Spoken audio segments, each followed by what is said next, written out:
Hey there, Greenleaf. Welcome to the first Sunday of Lent. One of the most common practices during the season of Lent, sort of across the board, across all traditions, is this practice of fasting. And put most simply, fasting is saying no to something in order to say yes to something else. It's saying no to something good in order to say yes to something even better. So kind of most commonly, traditionally, people will say no to red meat during Lent. They'll not eat it. One year I gave up caffeine for Lent. Another year I gave up listening to music during Lent, which was challenging if you know me.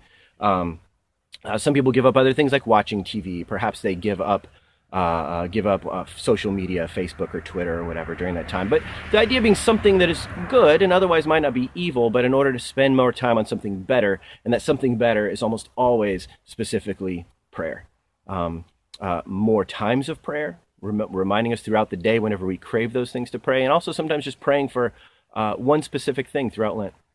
Let me read you some words of Jesus. This is from the Sermon on the Mount in Matthew chapter 6. Jesus says, "When you fast, do not look somber as the hypocrites do, for they disfigure their faces to show others that they are fasting.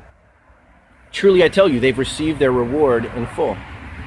But when you fast, put on oil on your head and wash your face, so that it will not be obvious to others that you are fasting, but only to your Father who is unseen. And your Father who sees what is done in secret will reward you." And I just want to draw your attention to a phrase that Jesus repeats twice in those few verses, which is, when you fast. When you fast. It's like he's assuming that his disciples will do it. He's assuming that it will be a part of our spiritual formation and of our discipleship to him. That should be something that we engage in intentionally and regularly. And if you're like me, if it just doesn't pop on your radar all that often to do it, this is why we have this season of Lent. It's a gift. It's a reminder to us to engage in fasting. So I just leave you with this thought, with this question. What are you going to fast from during Lent?